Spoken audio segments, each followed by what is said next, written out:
नमस्कार मेरे साथियों, फिजिकल एजुकेशन एकेडमी में आप सभी का जितेंद्र सर बहुत बहुत स्वागत करते हैं। और इसी के साथ जो प्रैक्टिस सेट हैं आपके लिए सेकंड सीरीज में लेके आया हूं। पहले भी आपको दिया है और ये भी सेकंड सीरीज जो है वो आपके लिए इम्पोर्टेंट रोल प्ले करेगी आने वाले एग्जाम में। चलिए शुरुआत करते हैं पहले क्वेश्चन से। विच of the angular kinematic can be calculated if radius और एंगुलर वेलोसिटी इज गिवन। अगर एंगुलर काइनेमेटिक की बात हो रही है, अगर आपको रेडियस और एंगुलर वेलोसिटी दी है तो ऑप्शन क्या होगा? तो याद रखिएगा, सेंट्रीपिटल एक्सीलरेशन और आपका लीनियर वेलोसिटी, इन दोनों को मिला के आपका क्या बन जाएगा? लीनियर एंगुलर काइनेमेटिक की बात होगी। Option number B is the right answer, है ना? है ना ये? चल, और आपका ये चौथा देखिए भाई। नेक्स्ट है, which prime principle is applied in high jump event. अब इसको ऊंची कूद स्पर्धा में प्रमुख कौन सा सिद्धांत है जो काम करता है? Transfer momentum, vertical projection, action and reaction, counter movement. Question थोड़ा सा जो है अच्छे लेवल के हैं, इसीलिए मैं आपको बता रहा हूँ। तो याद रखिएगा, ट्रांसफर ऑफ मोमेंटम जो है इसमें हेल्प करता है। ट्रांसफर ऑफ मोमेंटम की बात होती है, जैसे ही रनिंग करके आए डिक फॉस्फेट टेक्निक, तो उसमें जो है इस तरह से जो ट्रांसफर ऑफ मोमेंटम फोर्स होता है वो चेंज हो जाता है ना। चलो, power is the product of, power किसका गुणनफल है? Force and fulcrum, force velocity, या फलक्रम या रेसिस्टेंस या वेलोसिटी का। तो याद रखिएगा, फॉर्मूला है क्या? Power equal to W upon T, यानी work done upon time taken, कि जितना काम लेने में शक्ति में, यानी शक्ति वह है जो काम करने में जो हमें समय लगा है वो आपका क्या कहलाता है? पावर कहलाता है ना। तो इसका फॉर्मूला आपको बताना है। चलिए, तो क्या रहेगा इसका फॉर्मूला? चल, तो बल और वेग, फोर्स और वेलोसिटी, फोर्स और वेलोसिटी, है ना, ये इसका। चलिए, नेक्स्ट है, E is equal to W upon T. Example of developmental disorder is, developmental disorder की बात हो रही है, विकासात्मक विकार। ट्वेल्थ की बुक में ये दिए हुए हैं ना, एडीएच, डिसलेक्सिया, लिखने पढ़ने की अक्षमता, मेंटल रिटार्डेशन, या ऑल ऑफ द अबव। बताइए, है ना, तो कौन सा होता है? ये एडीएचडी, है ना। हाँ, अभी मैं इसको बता रहा हूँ आपको। तो ये डेवलपमेंटल डिसऑर्डर क्या है आपका? Learning disability, communication disorder, autism spectrum attention deficit hyper disorder, ये आपके डेवलपमेंट ऑर्डर के डिजीज के नाम है, याद रखिएगा। ADHD यानी attention deficit hyper activity disorder, है ना।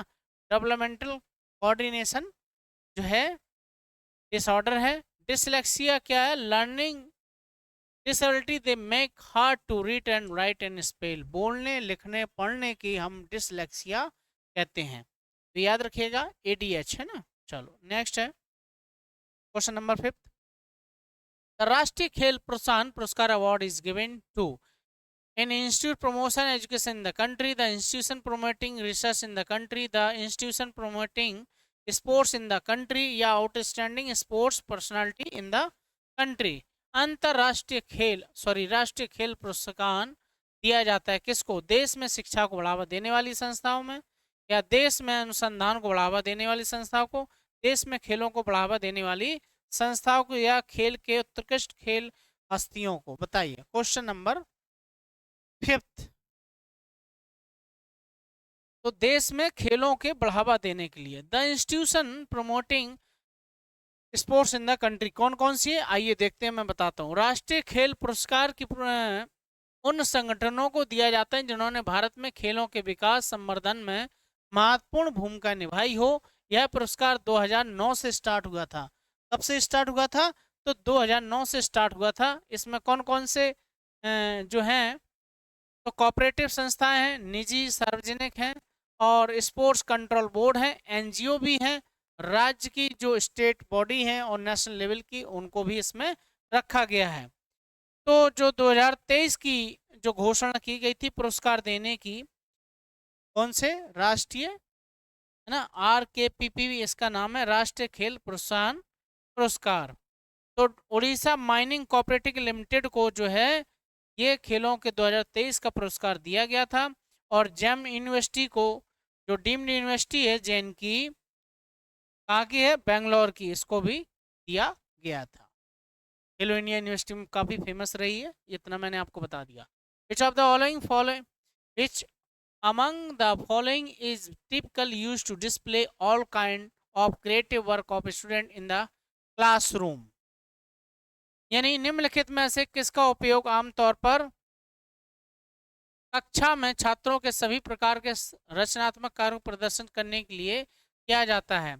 तो फनल बोर्ड है, ब्लैक बोर्ड है, पैक बोर्ड है, या बुलेटिन बोर्ड है, कौन सा बोर्ड है जो इसमें यूज किया जाएगा? तो भैया बुलेटिन बोर्ड होता है, जिसमें बच्चों की एक्टिविटी को हम क्या करते हैं, डिस्प्ले करते हैं ना, कुछ भी बनाते हैं। चलिए, the factor that effect the development of curriculum is called, पाठ्यक्रम के विकास को प्रभावित करने वाले कारक कौन से हैं? पाठ्यक्रम डिजाइन है, या पाठ्यक्रम मूल्यांकन है, या आपके जो है पाठ्यक्रम की नींव है, या पाठ्यक्रम के तत्व हैं? तो पाठ्यक्रम की फाउंडेशन ऑफ करिकुलम सबसे मोस्ट इंपॉर्टेंट रोल करिकुलम के, है ना। चलिए, the word hygiene in drive from hygieia which means, hygieia का मतलब क्या होता है? हाइजीन शब्द का हाइजिया से क्या मतलब है, जिसका अर्थ है साफ सुथरा, साफ सुथरा होना, या अमीर होना, या अच्छी तरह से रहना। तो भैया हाइजिया का मतलब होता है कि लिविंग वेल, अच्छी तरह से रहना, हाइजिया, है ना। हाँ, चलिए, नेक्स्ट है, which is not a basic coordination ability, adaptation ability, balance ability, या ओरिएंटेशन एबिलिटी, या इंडोरेंस एबिलिटी, कौन सी बुनियादी समन्वय क्षमता नहीं है? तो याद रखना है कौन सी नहीं है, तो इंडोरेंस एबिलिटी नहीं होती है।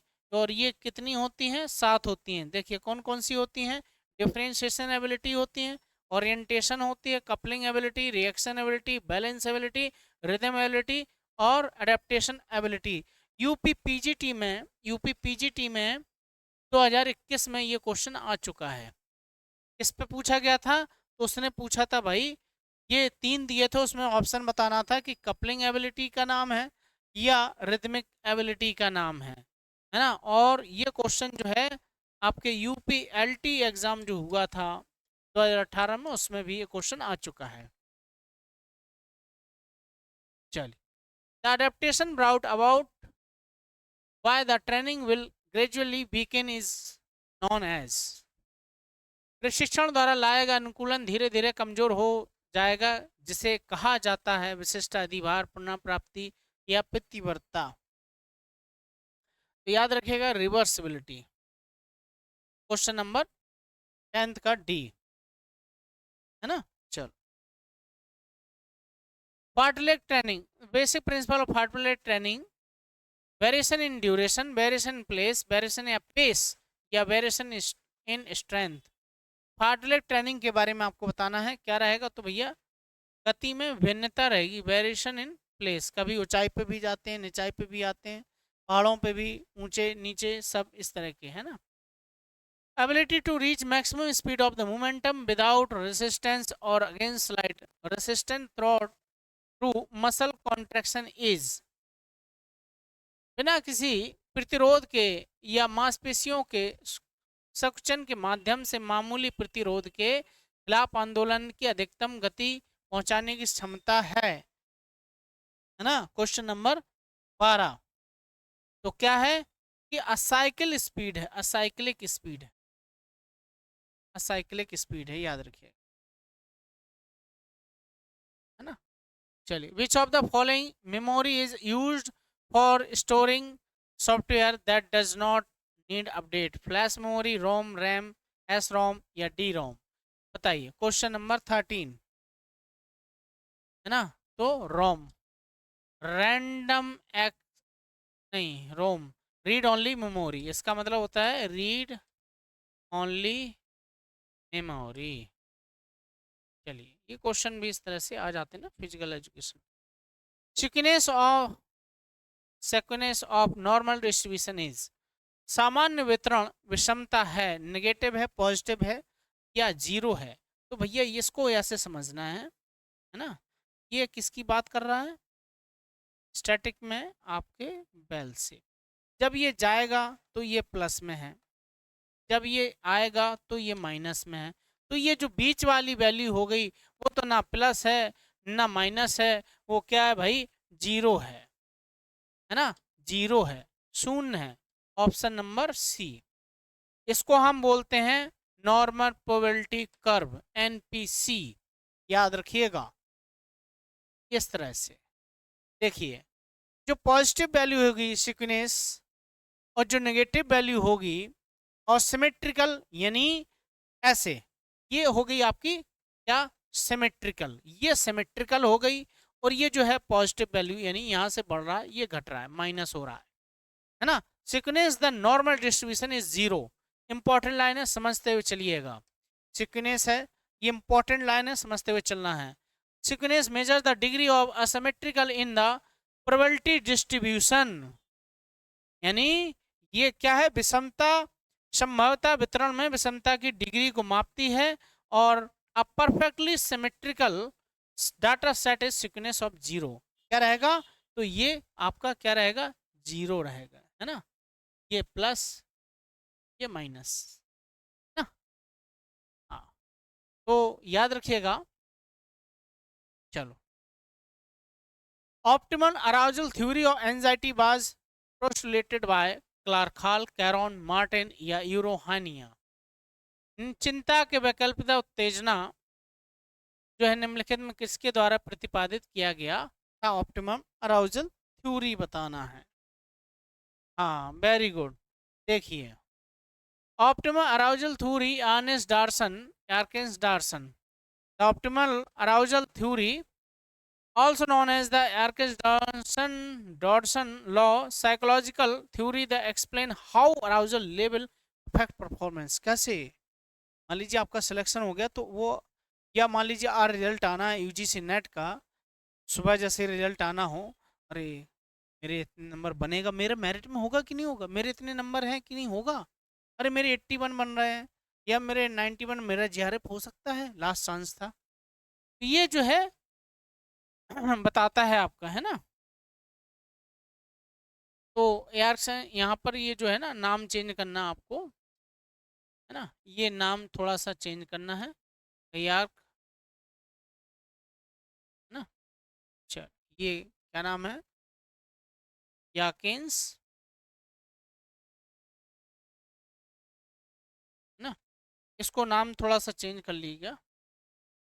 चलो, क्या नाम है इनका, नाम नोट कर लीजिएगा।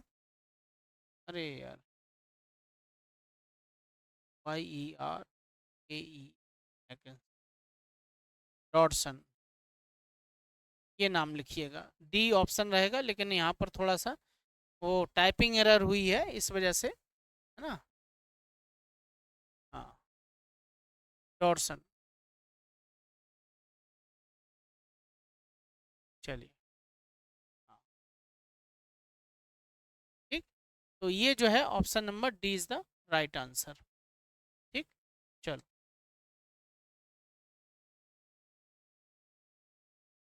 इसको सही कर लीजिएगा, डॉर्सन है, डॉटसन, डी।